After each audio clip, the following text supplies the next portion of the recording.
Welcome, everybody. I'm Noreen Savage, and this is Starting Out Bright. Thanks for being here. And tonight we have another guest, but she's not someone new because, yes, we love Shawna. And Shawna was here last year, and I asked her back. You're going to see why, because she has so much good information and such great inspiration. A heart of gold, and she knows her stuff about BLE. So you're going to learn some things. I'm going to learn some things too.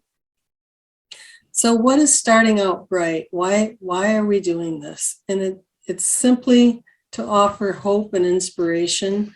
I got started because a friend posted on her personal Facebook page that she had lost 57 pounds in a year.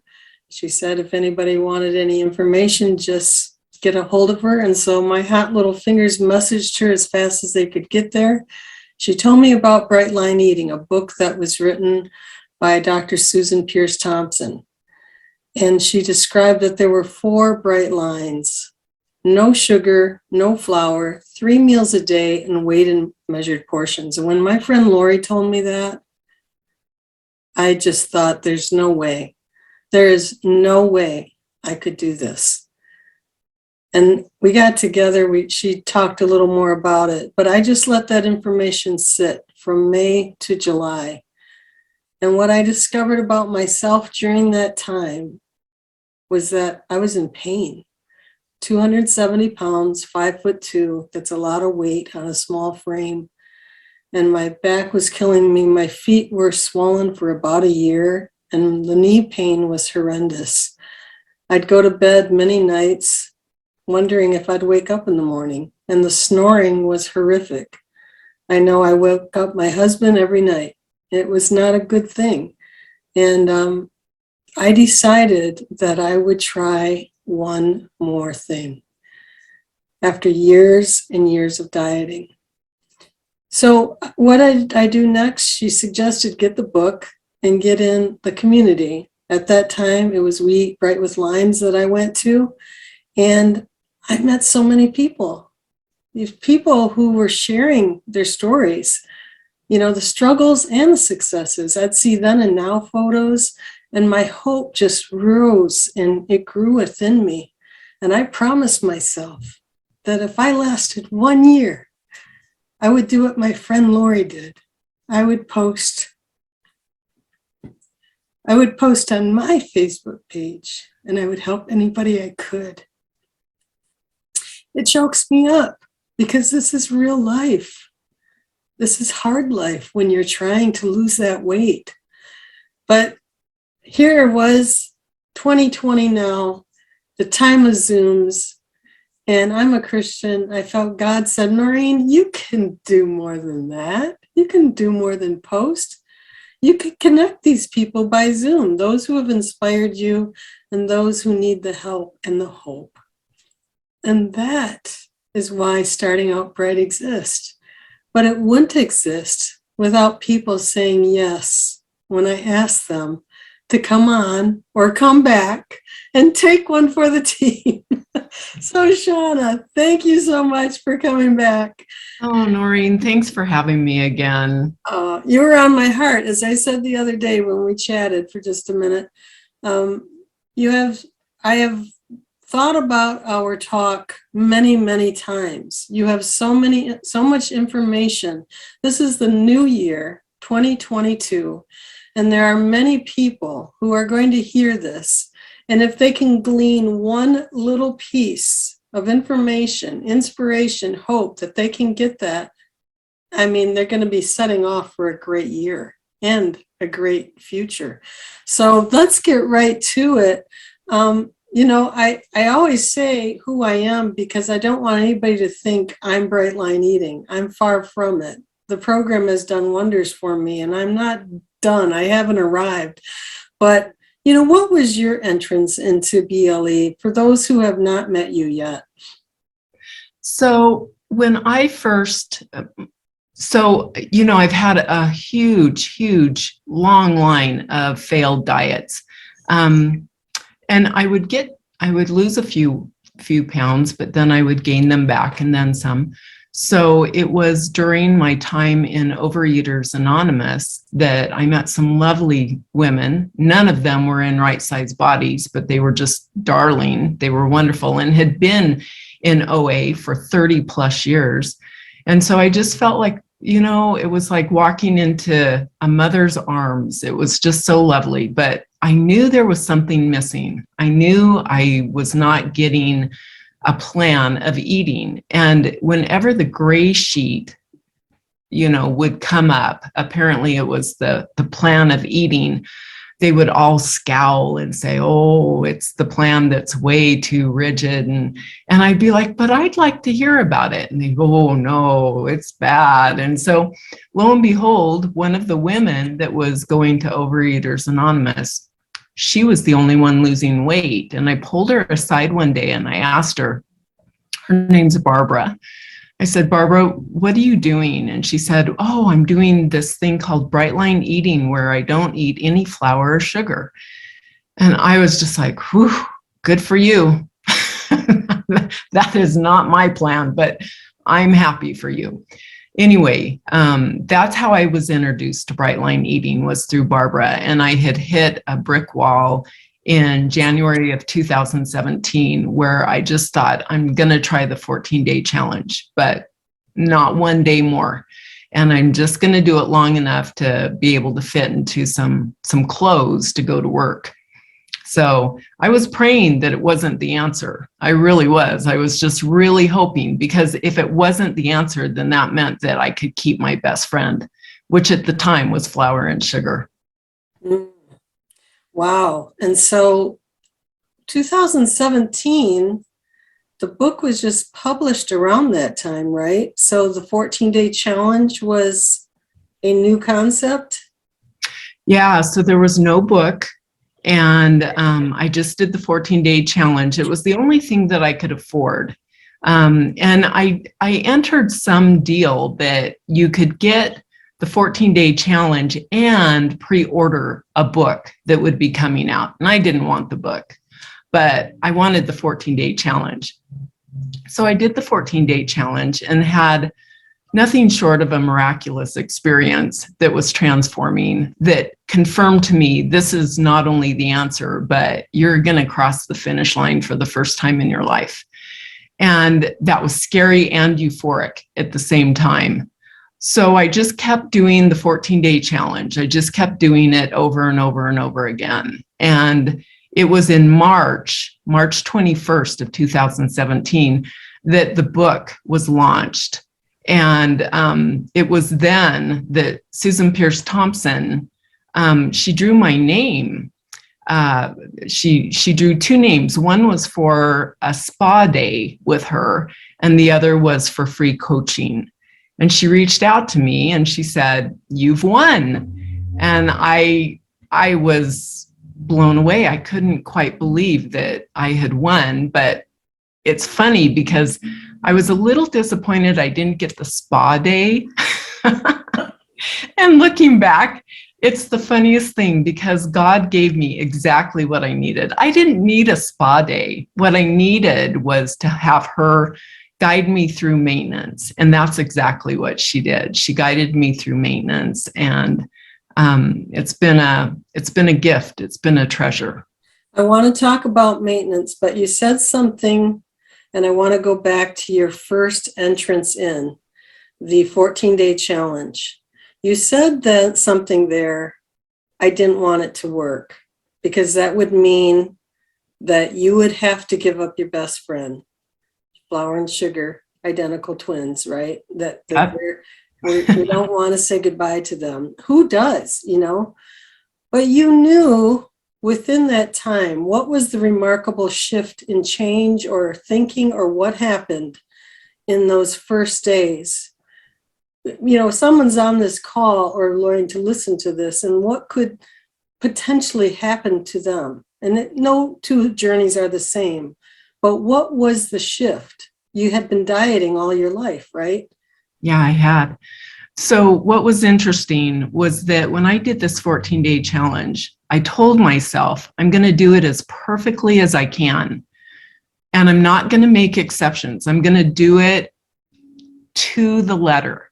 And I'm going to weigh every morsel that goes in my mouth, and I'm going to eat the 3 meals, and I'm only going to eat only in exactly what I committed the night before. And every single night of my life that I can ever remember, short of giving birth or being in the hospital and not being accessible to my pantry or my refrigerator, shortly after dinner, it was almost like a little comma was added to my dinner. And then it would be a little bit of this and a little bit of that, and a second helping of this, or a revisiting of something. It was so insane that by the time I went to bed at night, I would be in a stupor. I would literally be in a coma, because I would never be able to put the period on the end of my dinner. And so on the 3rd night, I remember the 1st and 2nd night, it took everything in me. I actually had to get in my car and drive and go somewhere and get out of the house until it was bedtime. But the 3rd night, I was busy. I was getting into bed and I was brushing my teeth. And I thought, wait a minute, what just happened?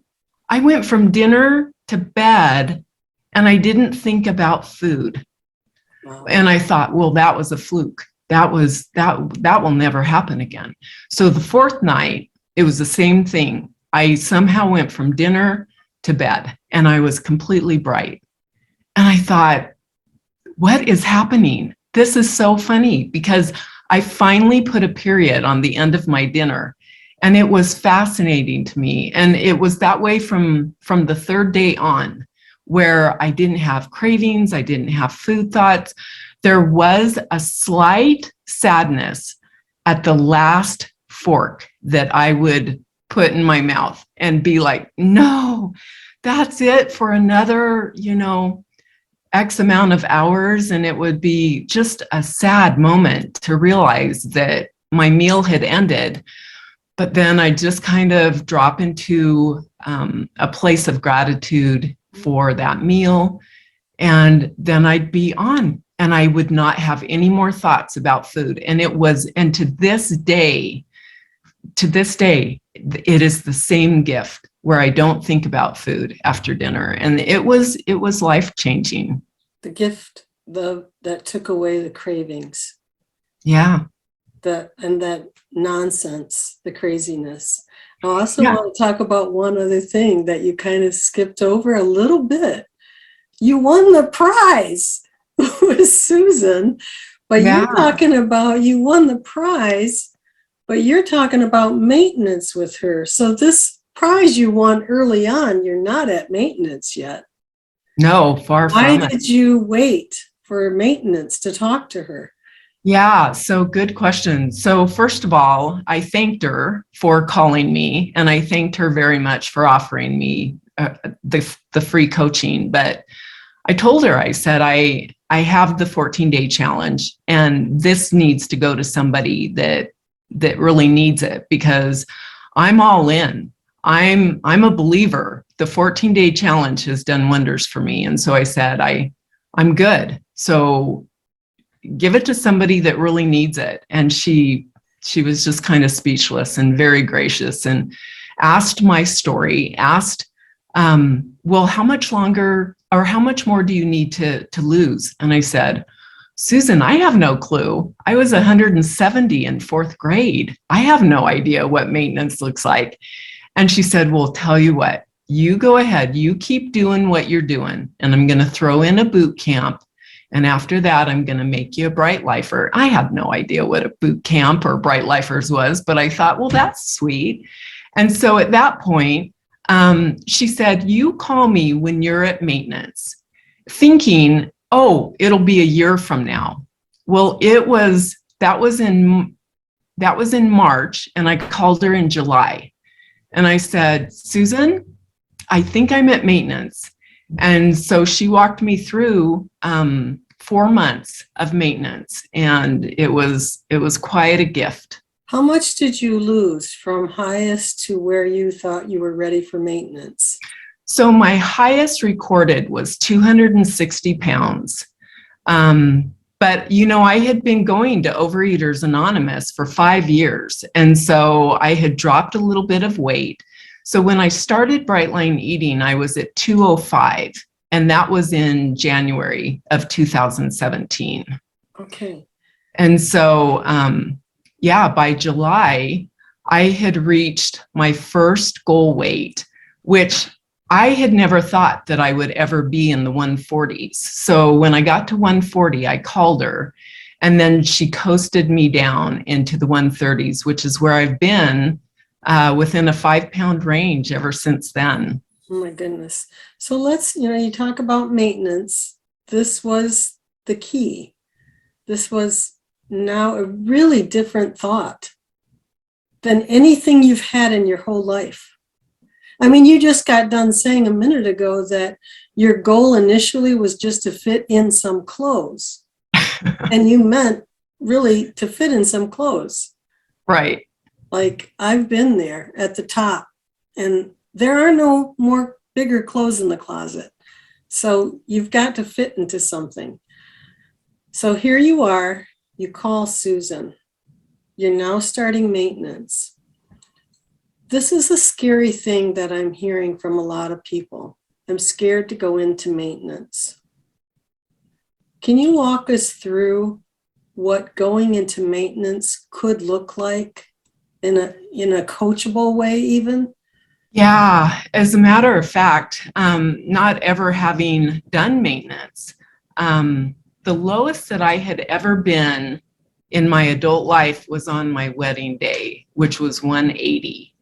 And I touched that number for a hot second.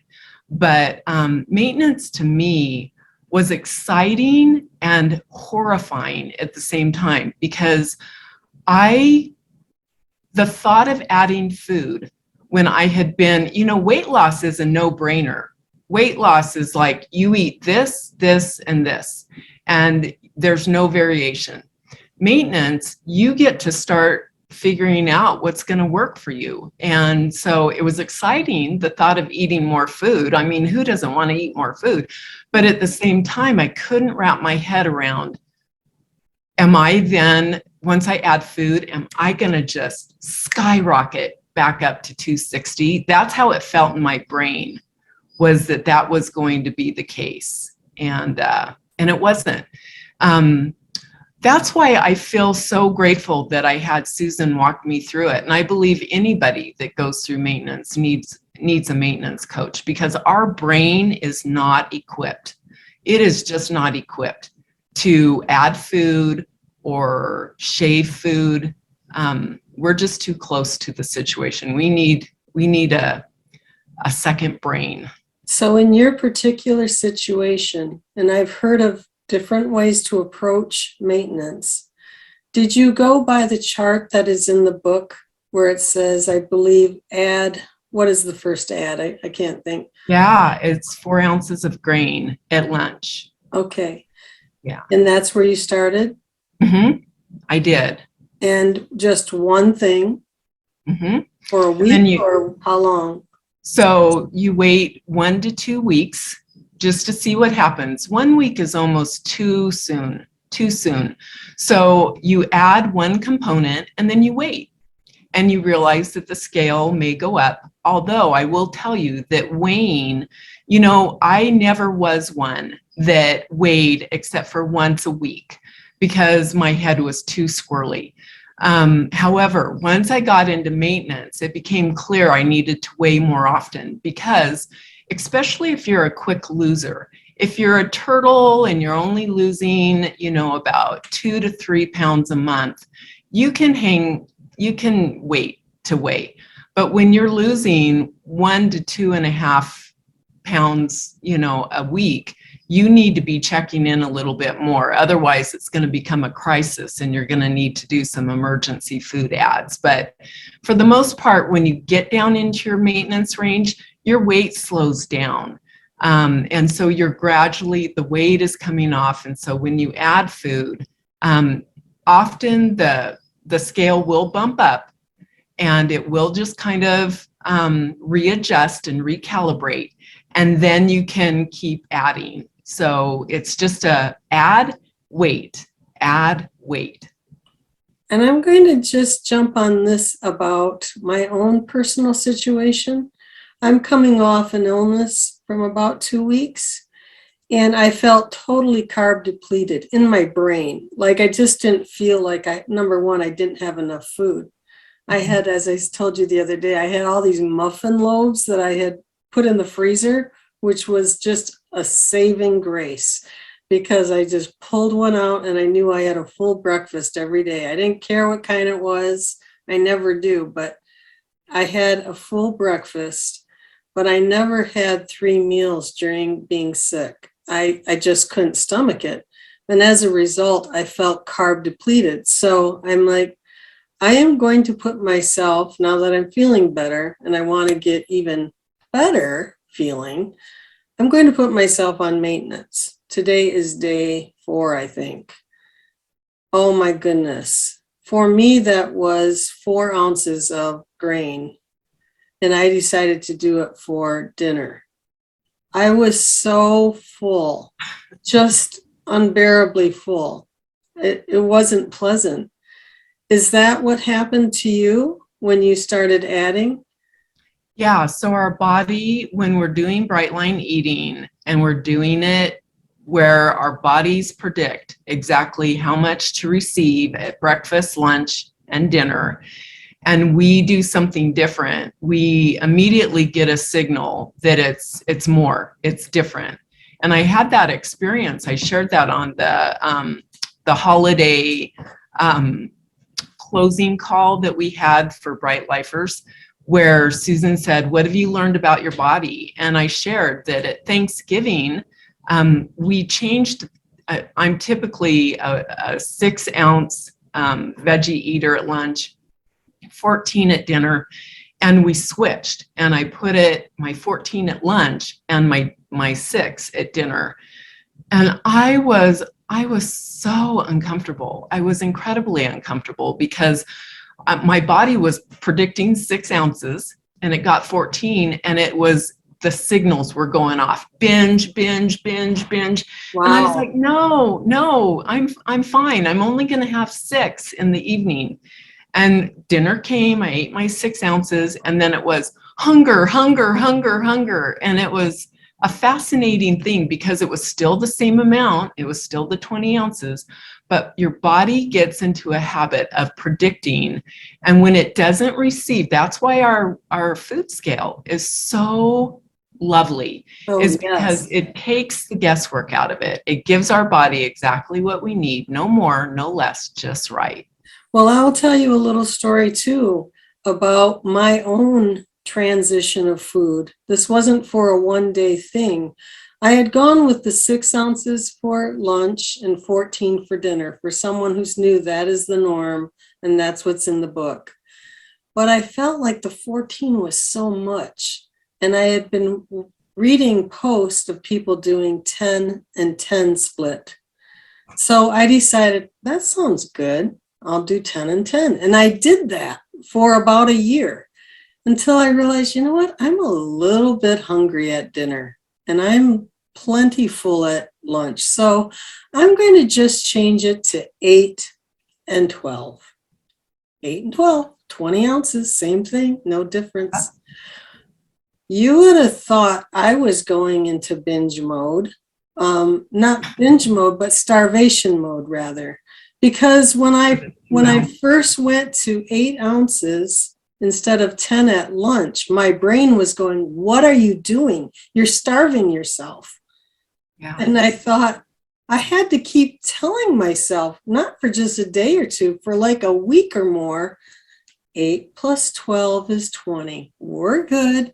And that to me was my first introduction to maintenance, that maybe that's how it feels, just a shift of all. I was being totally bright.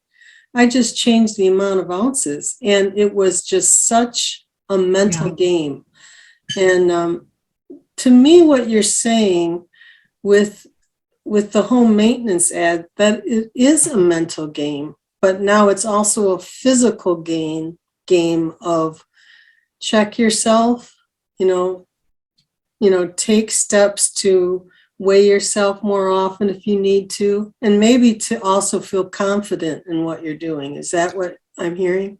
Yes. And as a matter of fact, it's not at all unusual when you make your first ad that you are incredibly uncomfortable. You go from being hungry, where you feel like this, I am ready to add, to, oh no, that was way too much. So it does take a little bit of time to adjust to the additional food, for sure. So the word to the people going into maintenance: hang in there, stick with your program, watch the scale, don't freak out. You have to talk to your brain every day. Yeah, and everyone's different. Everyone's different. There are people that just land that plane quickly, and there's others that it takes a long time, but it's not a race. It's not a race. So our bodies are different. We're going through hormones and fluctuations in sodium, and there's so many variables. So when you kind of made a quick descent, to your maintenance time, your time for maintenance, did you ever hit any plateaus? I didn't. And I don't say that to brag. I just say that because I didn't. And it was such a gift. However, I've worked with many, many people that have had plateaus. So I am very, very familiar with plateaus. And before Bright Line Eating, I was the queen of plateaus. I remember sitting in my car at my office building at work, and I had been at it was just about 202 pounds, and I wanted to get into Wonderland so bad. And for the 12th or 13th time in a row, I had been eating my little yogurt, the kind that has the fruit on the bottom that you mix. Well, it's like a third of a cup of sugar, right, and then, plain yogurt. And I was eating that and a banana and crying my eyes out because I could not break into Wonderland. Well, no wonder, because I was basically eating 8 ounces of sugar and then a banana that was sugar. And I was like, why can't I lose weight? And it was so frustrating. And my plateaus would last for so long that I would just give up and start eating whatever I wanted. So any good that I did was completely abandoned. Well, I want to ask you about your specific rules for each day that you use for yourself personally, but there are a couple questions that I don't want to miss here. One is, did you wait for a certain number on the scale, or were you just hungry and you knew you needed to start maintenance? Yeah, good question. So there's a couple of different things that will give you a clue that you're at maintenance. And one is more hunger. And this is more than just, I could go for something. It is a hunger that will get your attention like no one's business. It is the hunger that literally you cannot even think about anything anymore. And if you've still got an hour and a half to go before your next meal, and you are just barely hanging on, it is probably a good indication that you're getting close to maintenance. The other way that you know that you're close to maintenance is when there's the French formula that is 5 pounds for every inch of height that you have. There's also people that have had a past of being thin in their past that will be able to say, yeah, I remember what that was like to be about 142, or, and they can remember that and feel better about knowing when to land that plane. So everybody's a little bit different. But for the most part, you have an intuitiveness in terms of where you kind of want to be. So it's not just people saying you're getting too skinny. I get some of that though. I remember very clearly going to church one day and having a Polynesian friend ask me if I had cancer because he had never seen me so thin. And many people are alarmed at first because, to be honest, when you lose weight and you lose it quickly, you do look a little gaunt. You do look a little, starved until things plump in and fill in. But you can't really, I just was never able to rely upon friends to tell me stop because they had never seen me thin. I had never seen me thin. So I had to go based on more scientific calculations, things that someone else had figured out. Well, you said earlier, what was it, 170 pounds in the fourth grade or something like that? Yeah. I mean, you could not have, you had to have had body dysmorphia, like what is going to be a normal weight when all your life you have not had that kind of normal inclination of what is normally a bright body or right size body. There is another question too, because we talked about the Overeaters Anonymous. Did you continue going to OA while you were doing BLE? Wow. Yeah. So that was really an interesting thing because I felt like these were my sisters.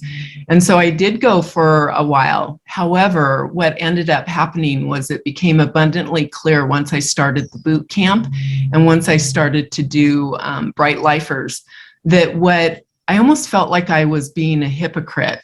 I almost felt like I was going and talking about abstinence and talking about surrender and almost leading them on to believe that that they too could do this without eliminating sugar or flour. Mm-hmm. And because most of the women there were trying to be moderate eaters. And it became clear to me that I needed to step away. I wasn't getting support. I wasn't getting help. I just had friends. And I love them. And so I needed to kind of bow out of that and then turn my attention to those that were doing what I was doing and could support me. Well, you had integrity. You had to just have integrity in your self-knowing. That word moderation, mm-hmm. It just doesn't work in Bright Line Eating. It works in other programs, but It doesn't in Bright Line Eating. That I can attest for sure. But okay, so we what are some of the things if you were coaching someone to get off the plateau? Are there some tricks, tips that you can give us? Yeah, so no one wants to ever hear this. And I I don't make a lot of friends when I do this, but these are the things that I was taught. So I'm just going based on what I was taught. And I feel like Susan, she shared a lot of this kind of in her books, but one-on-one, it was very, very helpful for me to understand that during the weight loss phase, that nuts are not our friends, that nuts are only for maintenance. And so she challenged me from the very beginning not to do nuts or nut butters during weight loss, to which that's exactly what I did. They became my answer for maintenance, and that's how I put the brakes on. But I encourage anyone that's trying to land the plane or break a plateau to eliminate nuts and nut butters. I also encourage everyone to try an experiment where they eliminate cheese and hummus. Yikes. You broke my heart at the nuts part, so I don't know. I know. And if you're losing weight, keep doing what you're doing. If you're losing weight, nut butters and nuts probably are going to be just fine. But if you're on a plateau or your weight is just not budging, they aren't going to serve you any purpose other than to frustrate you, because calorically, they're incredibly dense for just a little tiny amount that you have. And hummus is really deceptive too. I've always wondered how hummus has been approved on the Bright Line Eating Plan that isn't homemade. Like the little cups of Costco hummus, So those are 2.4 ounces, and we're allowed 4 ounces. So it's just slightly over 2 ounces or 4 ounces for 2 of those cups. And when you actually add those together, you're having, I remember writing this down. You have, with those little cups, you have 320 calories for 2 and 24 grams of fat. 24 grams of fat. What's interesting is that it's also 560 milligrams of sodium. Wow. 560 for 2 of those little hummus cups. And when you think about it, you know, if you have 6 ounces of black beans, that's 180 calories and 1.5 grams of fat. But you also, our bodies love when we give it things that are not processed. Our body likes to work at breaking down food. It's kind of the analogy of the block of ice versus the shaved ice. If we give it something that's already, it just slides down the hatch and we just swallow it and it's done, then our body's like, that was fun, now what? Whereas if we give it something whole to work on, to break down, our body is actually very satisfied for a longer amount of time. And so if we're eating, you know, the hummus or something that's highly processed, our body is less happy and it doesn't burn, it doesn't lose weight. And so I always encourage everyone to eat as clean as they can and eliminate the cheese, the nuts, the nut butter, the hummus, the processed foods, and watch the miracles happen. So if you're frustrated with your weight, if you're feeling like you've just kind of hung out at the same number and you're hungry and it's not moving, try doing those things. And almost always, I've only seen once when it hasn't, but I think there's some other contributing factors to that one. Well, one question too is asked of you. What do you think about bananas? Is that something that you should give up too, or do you have a thought about that? I don't think bananas are the devil unless you're eating them every single day and you're mixing them in with, you know, this and that, and it becomes your bright line, not my food wannabe. I'm not a big fan of recipes. I'm not one that has ever really had much luck with recipes. In fact, it lights me up. My daughter came home for Christmas. I think I shared this last year with you. She came home for Christmas and she saw my Bright Line Eating Cookbook and she said, "Mom, for your birthday and Christmas, I'm going to fix you some recipes." And it was not a good thing. I was finding myself circling that kitchen like a vulture. I saw a little bit of it, the cauliflower rice in the pan, and I was thinking, ooh, I could totally finish. It's only vegetables. I probably didn't get enough vegetables. And I did. I weighed it.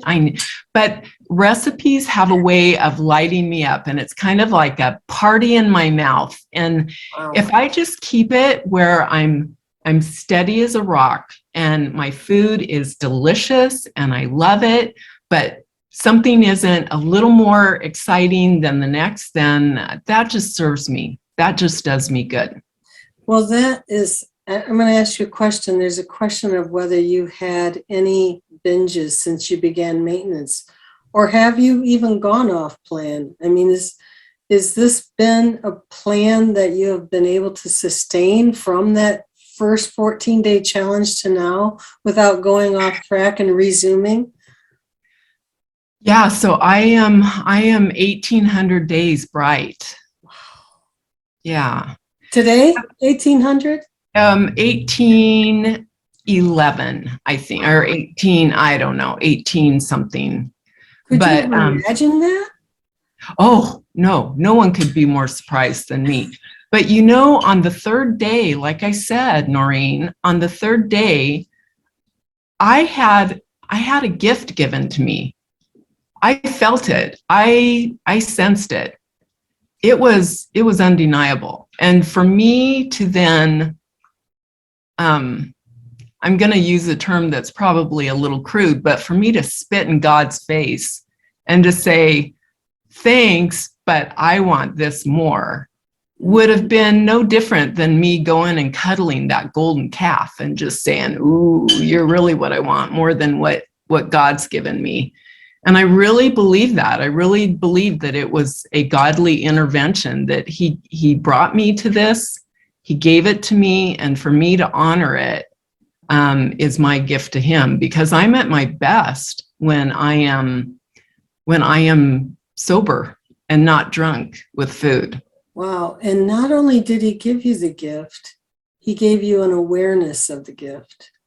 Mm. You know, it's one thing to receive something you don't even realize what you have. It sounds like you really had an awareness at this moment that this was it. And you had to have gone through some grief. Oh, I would think. I know I have, like, just the thought of, really, do I really want to do this? yeah. So how did you deal with that?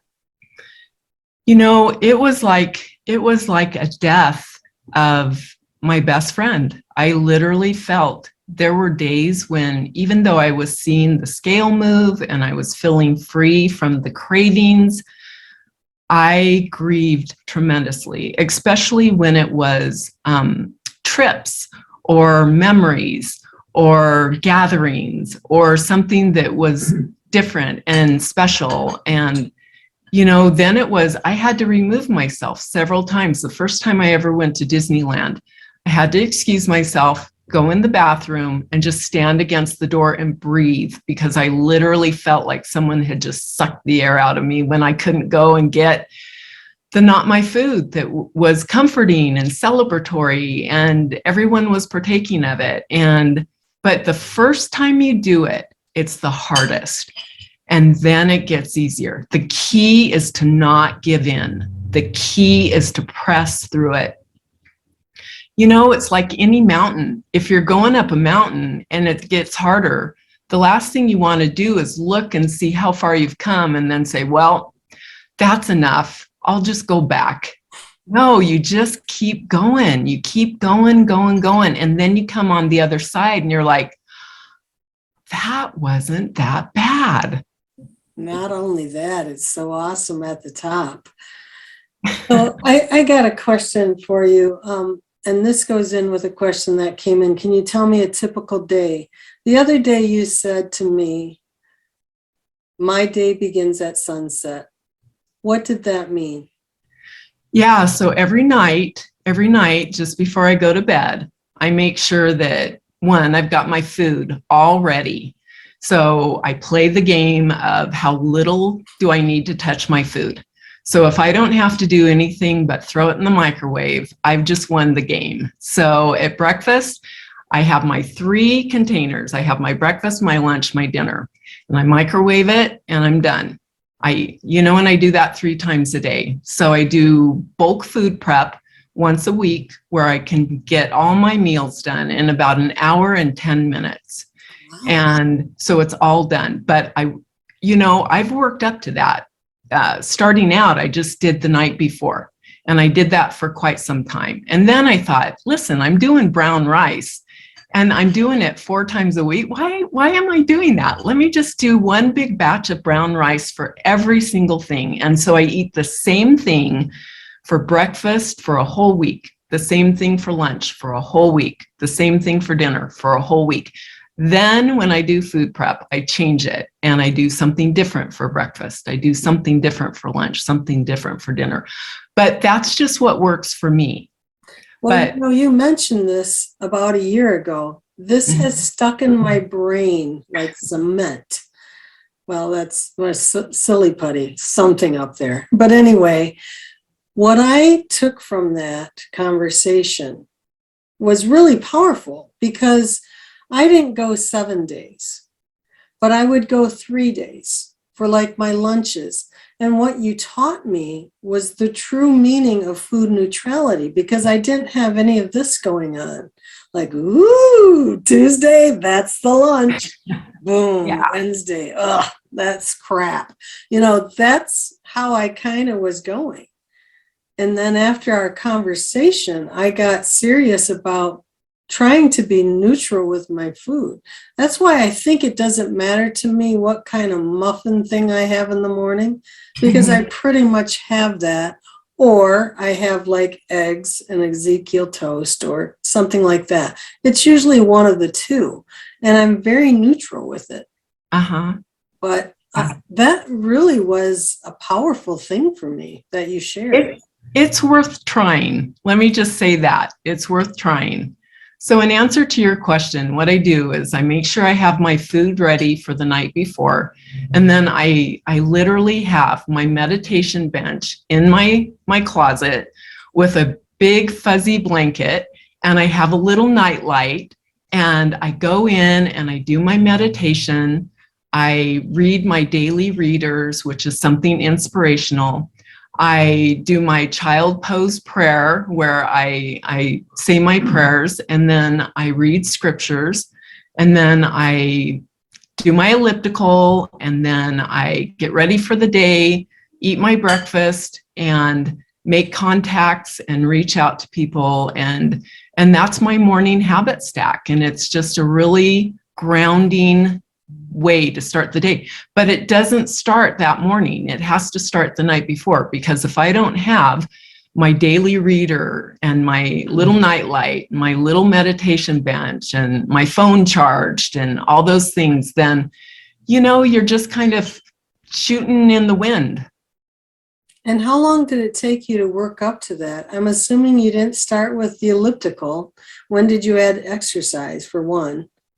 Well, that's what's interesting, was that at 260, I was an exerciser. I was doing everything I could to lose weight. And so I was on the elliptical for an hour every day at 260, not budging, not losing weight.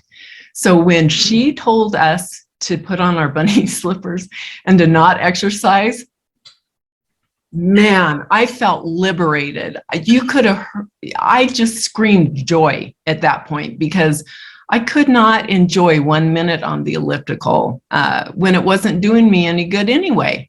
Right. I was trying to use it for weight loss. So anyway, so then I had to build back up to incorporate it, because once you're at maintenance, you know, you can't use that bunny slipper excuse for much longer, you know. And you want to be stronger too. Yeah, because you do lose muscle mass, and you do need strength for sure. Okay, so you have this amazing habit stack, and you built up to it, I'm assuming, like from Oh yeah. like going out and buying a bench. Oh my goodness. Noreen, to be honest, at the beginning, it was all I could do just to fix my food every day, period. If someone had told me to add meditation to it, or to, anyway, let me just suffice to say that no, for many, many months, it was all I could do, literally, just to fix my food and stay bright. And then you start adding things, and then you start incorporating a nightly checklist, or, you know, doing things that that inspire you, or things that, it's called a wild card, where every month I change my wild card, so that you're always trying to grow, always trying to stretch, not getting too complacent, not getting too set in your ways, because we're meant to expand and grow and change and improve. Well, I'll share one thing that I've been doing. Maybe someone else will take it and run with it. I've been doing 100 Days Bright. So I've been using that chart, but there was a January chart, January, February, all the way through December. And there's just like simple things at home that I've neglected, just little things, but they add up. And so I have this little checklist of 6 things, like 1, make my bed, tidy the bathroom. At the end of the day, make sure the dishes are done and the floor is swept. And I'm adding 5 minutes of Spanish.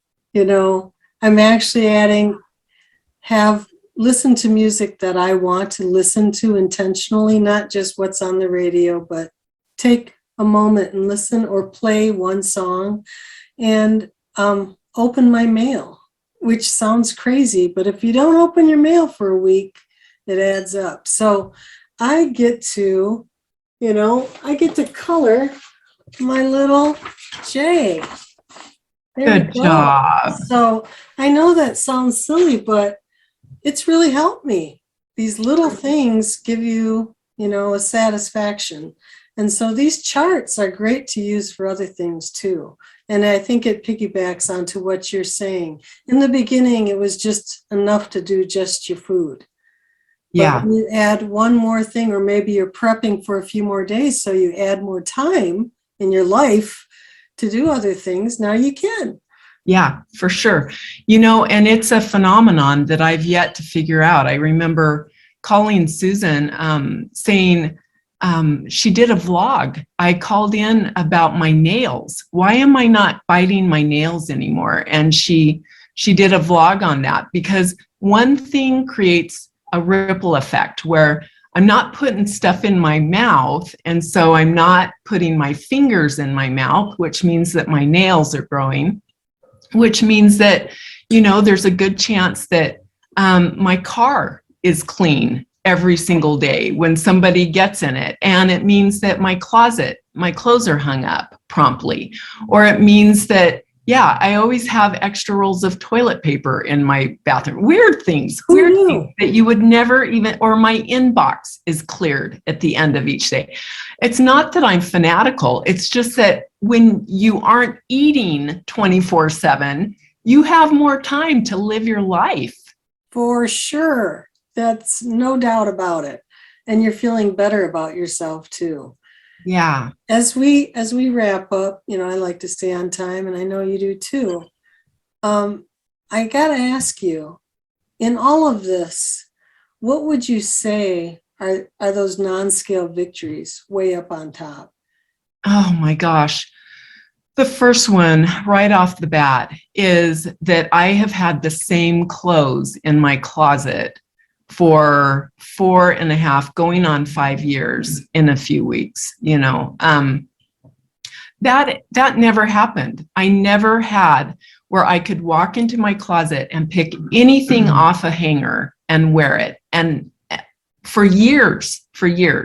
So that is crazy. The other one that I don't know how many can relate to this, but the simple task of turning over in bed. It was a big effort to turn my 260-pound body over in bed. And there were so many nights that I would be laying there thinking, my arm's numb and I need to move. I need to roll over, and thinking, I just can't. It takes too much effort, Wow. So little things like that. Something as simple as going through those stalls that are in amusement parks that have the arm. Yes. And having anxiety attacks about the people behind me watching me squeeze into one of those, anyway. Yes. So many.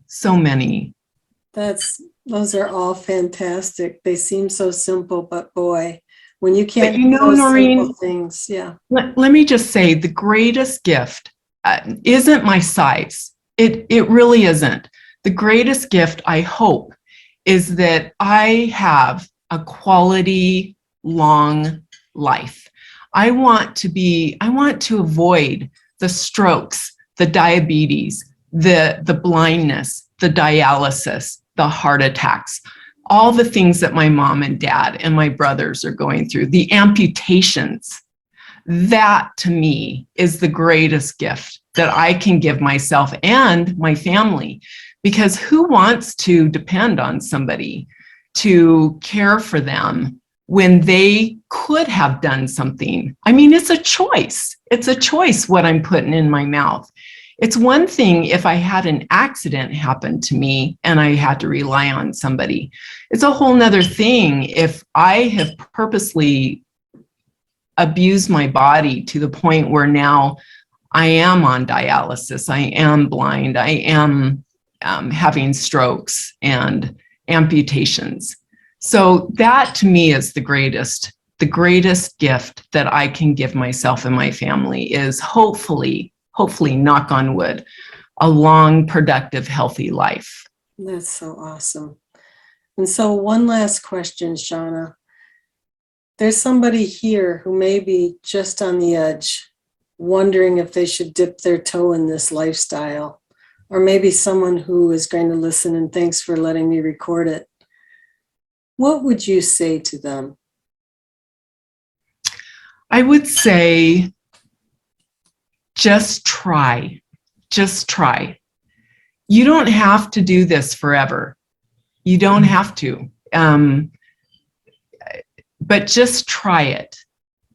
You have nothing to lose. Nothing to lose.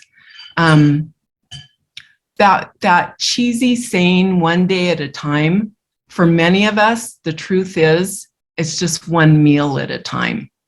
It's sometimes a day is even too much.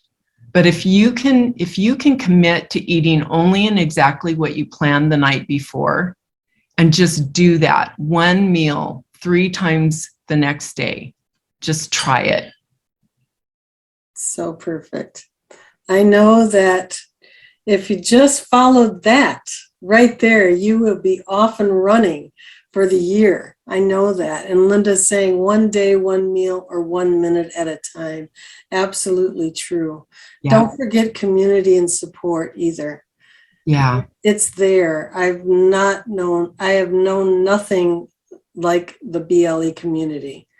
There are, I said we started with We Eat Right with Lines. The official group was not even started at the time that I got in, but there are at least 50 groups, including Starting Out Bright. There's the access groups. If you go that way, you know that there's just so much support. You do not have to do this alone.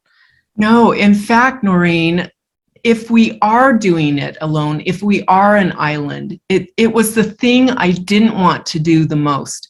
Out of all the Bright Line eating suggestions, connection was the last thing I wanted. I just wanted to do this on my own. I wanted to figure it out. It is because of the community. It is because of the lovely connections, the sweet relationships that I have established through Bright Line Eating, that I don't feel like the odd duck. I can go into any occasion and feel like, it's okay, you can eat that. I'm not judging you. No shame, no shame. But for me and my posse and my team, our normal is to eat whole, beautiful food that isn't fake and will sustain us and bless us. And that's what helps me feel like I'm not this lone ranger. I've got a lot of people doing exactly what I'm doing. And enjoying life. Yeah. More than they could have imagined just a few short years ago or a few short months ago. So the time is up, but I will be thinking of you as I did all this past year, because I know that these inspirational, informational ideas will be resonating. I know they will be for me, and I know for others too. So Shawna, thank you so much. Thank you, Noreen. Thank you. And I want to thank everybody for being here. And I wish you all the best in this new year. Happy 2022. And with that, I'm going to say good night. Good night. Stay bright. Don't let the bed bugs bite. Good night, everybody. Good night, Noreen. Good night. So, Shawna, how would you like to play 3-Question Thursday? I'd love to. Yay! Where nobody knows what I'm going to ask, including me. But I do have some things that I've thought about, because this fancy food factory you have, it's the simple food factory of one thing the same for 7 days. But I know you talked a while ago about condiments.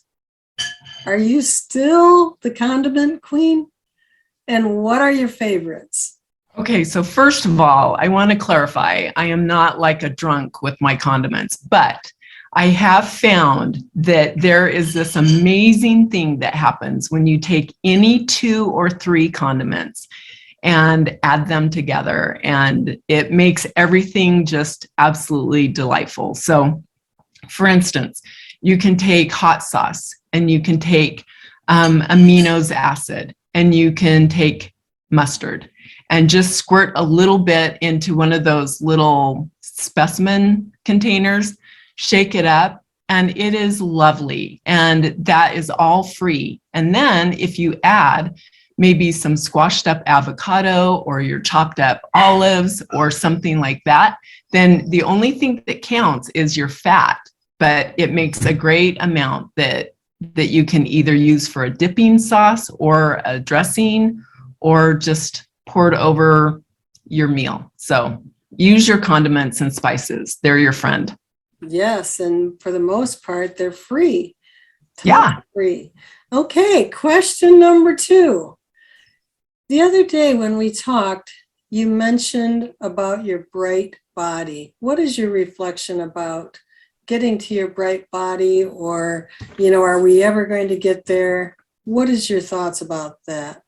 Yeah, this is so important because there are a lot of people out there that are beating their brains against the wall trying to get into a certain number. And the truth is that there's a lot of people that are in their bright body right now without losing another pound. When you feel like your body disappears, when you're no longer looking at your physique or your silhouette, or when it just disappears and you put on clothes and you're not tugging and pulling, and then you are in your right body. When you're able to do things that aren't limiting, when you can bicycle and go ice skating and hiking and feel good about your energy level and how you feel, you're in your bright body. I don't think anybody should tell you where you need to land your plane. Only you can really determine that.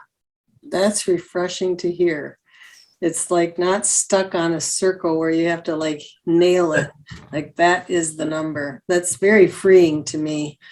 So Yeah. Third question, this is for all the marbles, all the money. Okay. All right. Imagine you're going to be my sponsor, but we only really have 5 minutes. Give me your number 1 tip. What is it? You don't want to hear this.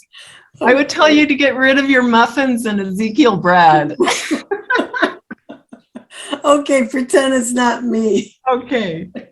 All right. I would say to look at what you can eat that is less processed. Less processed. Okay, just keep it as whole and simple as possible. Yep. Think about it this way. Think about how much effort does it take for something to be grown and land on your plate. And I'm not saying to eat raw or to go all organic. I'm just saying if you've got something that is going to be growing out of the ground and it's broccoli and you want to eat broccoli, don't do it in a smoothie. Don't do it in a souffle. Don't do it in a meatloaf. Don't do it in eat it in its whole form, where from growing to plate. And don't get like crazy extreme about it, but just realize that, brown rice is going to hold you far more than a Triscuit. Okay. Yeah. So fiber one and shredded wheat. Yeah. Try going some sweet potatoes. Try going some rolled oats. See, just try it. Just try it. I'm going to slip in a question number 4 because I won't get a chance. So Shawna, this is from Janet. So what do you eat for breakfast normally? So I found that I do best when I do what's something called a cow patty. And what it is it's flax and chia with either a grain. It could be sweet potatoes. It could be rolled oats. It can be brown rice, quinoa, but I use the flax and the chia as my protein. And then I do some lentils that go with it. And then, yeah, it sits there in my refrigerator for 7 days waiting for me. So the flax and the chia absorbs all the water. I mix some water in it and I put it in my little refrigerator, and then it waits until I microwave it for the day that I'm eating.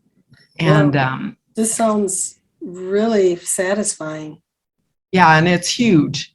I'm a volumes girl, so I really love volume. And so between the grain and the protein and the water that I infuse in it, and a little bit of cinnamon, and it's very filling. Well, I've gone this far, so I'm going to ask you another one. Do you have a favorite mantra? My favorite, oh yes, my favorite mantra is another day of no exceptions. Boom. That is my mantra. It's just another day of no exceptions. That's the golden ticket. Yep. That's for everything. Well, Shawna, thank you so much for being on Starting Out Bright, and thank you for playing 5 Question Thursday. You are welcome. You are so darling. Thank you for being here. Thanks, everybody. Good night. Thank you, Noreen. Stay bright. Thanks. Thanks.